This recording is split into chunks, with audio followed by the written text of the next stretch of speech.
everybody, good morning. It's Becky Bamboo. Today it's Tuesday, April 26, 2016. No, I haven't posted a video in a little while, so time for an update. My hair.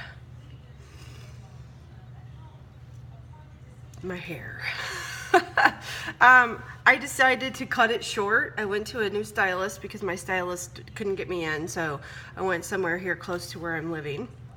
I asked for the back to be really short, and I guess by the back she took it to be like the whole back. So I just, it's just not exactly me, but you know, I'm trying to make the best of it. It'll grow out in like 4 weeks or so. It'll grow out. It looks crazy because I have. Yes, I'm using a middle finger over here. I have a lot of gray. Wonder where that came from. So yeah, just forgive the hair. I'm trying to make the most of it, and it'll grow out, and I guess I'll go back to what I was doing before. I wanted something new, and the problem is when you have short hair, you have two choices. You either go shorter or you let it grow out. Letting it grow out for me is like a joke because I look terrible with longer hair. So I guess I'm just gonna have the same style till I die because I can't really find anything else that works for me. So that's that. I have had a bunch of new subscribers lately, a bunch, and I know it's all must be people that are coming in looking for information about spinal fusion. So those of you who have been with me forever and are part of my weight loss surgery family, as I like to say, you know, hang tight. We'll get back to the weight loss surgery stuff, and I'm even going to talk a little bit about that today. But let me give you the update of where I'm at with my spinal fusion. So I am over a month post-op now. I had my spinal fusion done. Anterior part was on March the 23rd. Posterior part was on March the 25th, so we're officially a full month past post-op, and let me just kind of give you the breakdown of how that first month went for those of you looking for information about spinal fusion recovery. Week 1 pretty much sucks, and you're gonna go, why did I do this? This was a mistake. I tried to talk myself out of it. You're gonna think of like a million things, a million reasons why you shouldn't have done it, and you're gonna be kicking yourself and all of that. Well, enter week 2 and you're gonna like have the exact opposite happen. All of a sudden you just feel so much better. You realize, hey, I don't really have any pain except for surgical pain, and my stamina is down because I have been, deteriorated for however long you've been fighting back pain. And if you're a person who's looking at spinal fusion, you're more than likely somebody who has been fighting back pain for a long time, because you're not going to do a fusion unless you've lived with it for a long while. So just know that, you will feel, all of a sudden you'll feel a lot better because your back doesn't hurt and your leg doesn't hurt or whatever, but you will be fatigued. You'll feel very fatigued for a while. Enter week 4. Week 4 for me was kind of the like, oh my gosh, I have no surgical pain, I have no back pain, I have no leg pain, I feel amazing, I want to get up and do stuff. I have been fighting with drainage from one of my back incisions. I have 3 incisions on my back. One of them didn't want to heal. It has finally sealed off, and really what happened is they took my sutures out at week 3, and for another like 3 or 4 days I had to keep doing the pressure dressings, and then the drainage stopped. We continued the pressure dressing several more days, and then I've just got a flat bandage on there just because there's one little spot that has a scab, and I'm afraid that my clothes are going to rub that scab off, and I know that's the place where the drainage has come from. So I'm just keeping it covered until I know it's completely healed and that scab is gone and the skin is nice and smooth. I actually have a lower back tattoo. It goes all the way across, almost from hip to hip, and they had to go right through the middle of that. And God bless the PAs. They, that tattoo to me really doesn't have a lot of meaning. It was just something I did when I just wanted to get a tattoo and be cool, I guess. I don't know. And it started off as just something in the middle, the typical tramp stamp, and then I added to it over time, and So they worked very meticulously to piece together that tattoo, and it looks fantastic. It looks like it's been tattooed after my surgery. It really looks so good, so I gotta hand it to them. And it's a tattoo that I could care less, nobody ever sees, but you know, they take pride in what they do, and I have to, you know, give a shout out for them, like, putting it back together. It looks really good. One of these days I'll show it, but that day is not today. So over the weekend, my kids went with Daddy. Well, they needed some peace of home, so my mom and Dad drove them down Friday night to spend the weekend with my husband, and they had a ball. It was a beautiful weekend here. You know, Saturday was like mid-70s, and Sunday was in the 80s. It was really nice, sunny, no overcast, no nothing. It was just really pretty weekend. So they played outside with Daddy all weekend. They went to the parks at our house and, you know, slept in their own beds. Well, my daughter's bed's here, but my son got to sleep in his own bed. And I think it did them a lot of good. When they came back Sunday, they were really happy to be back here and happy to see me. And all of us needed a break. I needed a break because I can't really help very much with that aspect of things. I can't pick up my daughters. I can't do a lot with that. And my dad was just worn out because he comes home from work. He's a pharmacist. He comes home from a 12-hour, shift at the hospital and plays with my kids. And he's amazing to do that. And he's 65, and he's ready to retire, and he's just going to work a couple more years. And I know it's hard on them. I know it's really hard on them. Oh, I'm not going to answer that. She can call the cell phone. Anyway,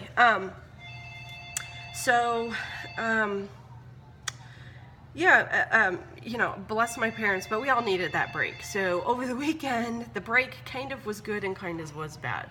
I have been feeling so good. I've started doing some stuff around my mom and dad's house. I helped mop the floors and, dusted and, just here and there. I've been adding in little things. And those little things don't mean a whole lot, like in the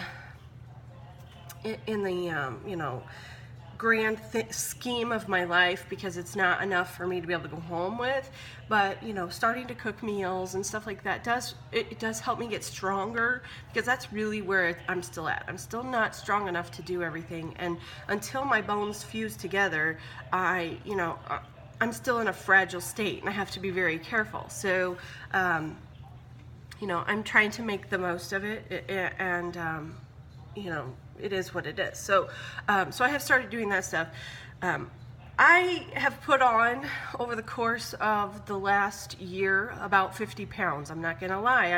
You guys know I'm brutally honest. So this is where weight loss surgery comes into things.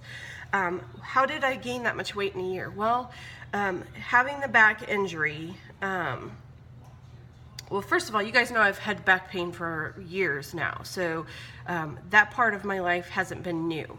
But since I injured it worse at work, I have been in a very poor state of health.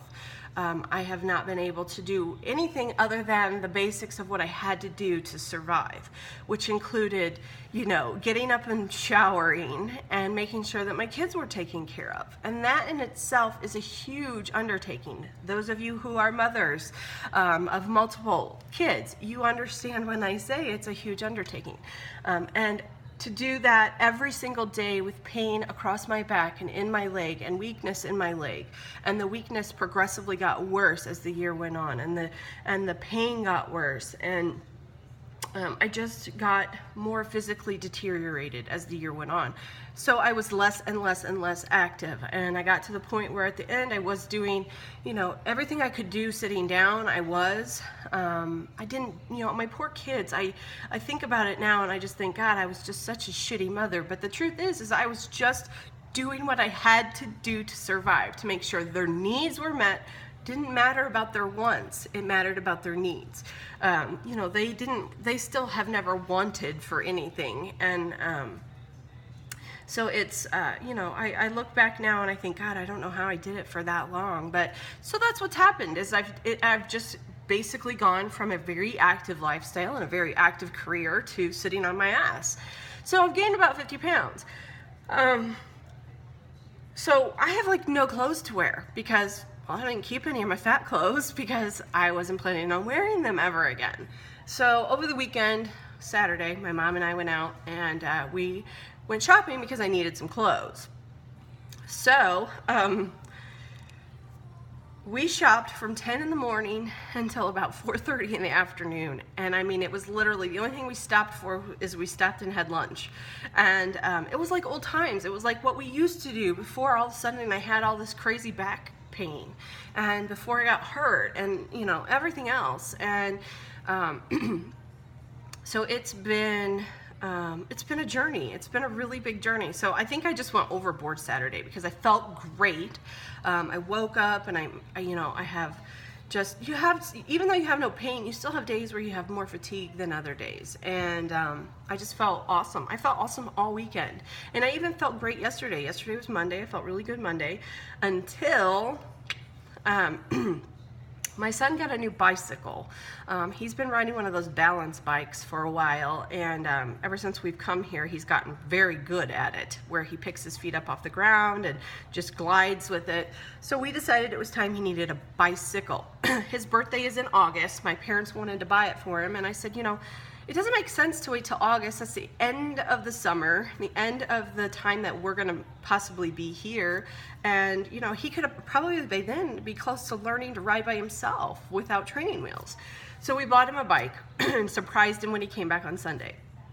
Yesterday after dinner, he wanted to ride. Everybody was tied up, so I said, I will go out with you. I had no idea that he didn't know how to slow down yet. I figured that would be one of the basic things somebody would teach him. So he takes off down the driveway. My parents have a sloped driveway on a pretty busy street. And I don't want to say very busy street. And he starts screaming, and I realize he can't stop. I see a car is coming. So the choice was either to run down and get him and save him, or to let him ride out in the street and get hit by a car. Well, hello, that's not a choice. You're going to do whatever. Well, after that, I immediately had pain across my back, and I had this tingling in my foot, in my right foot, and I thought, oh, well, I've just ruined my entire surgery here. So I came in, I went and laid down, and I didn't get up the rest of the night. This morning I wake up, the tingling is gone.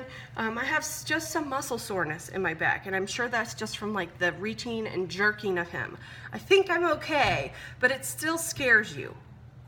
So I have to be reminded that I am still fragile, and I am still, you know, there's a long way to go for me to get back to the ability to do whatever I want. I am still supposed to be on a pretty restricted activity level. So even to go do shopping all day was probably above what I'm supposed to do. I see the doctor again on the 5th of May, so next week on Thursday. And they'll do more x-rays, check, make sure the hardware is still, you know, in good alignment and everything. And then we'll go from there. Hopefully, because my back has stopped draining, he will let me start to do more walking. And my goal is to obviously to drop some weight. I would like to take off what I've put on, and then a little bit more. I would like to kind of get back to where I was really the happiest, but I don't know how that's going to work out, because when I was at my absolute smallest, I was running a lot, and running is no longer going to be a part of my life. So I have to figure out how to get my fitness back in, but doing different things. Biking is going to be a big one for me over the summer. I'm hoping that I will be released to ride a bicycle at some point this summer. I'm prepared. I know I will have to buy a new bike because my old bike's a mountain bike and it's that real hunched over. So that's something that I've got in my head. But biking and walking are going to be the two big things that I can do, and obviously some resistance training with kettlebells and stuff like that. So anyway, bottom line, I'm doing really good at a month post-op, almost too good for myself. I'm way ahead of what they expect me to be. So I've got that going for me. And other than that, I'm just trying to get through the days. The days have gotten very long because I'm bored. So I've been sitting out in the sun and stuff like that. And yeah, so that's where I'm at. I'll see you guys soon. Mwah! Love y'all.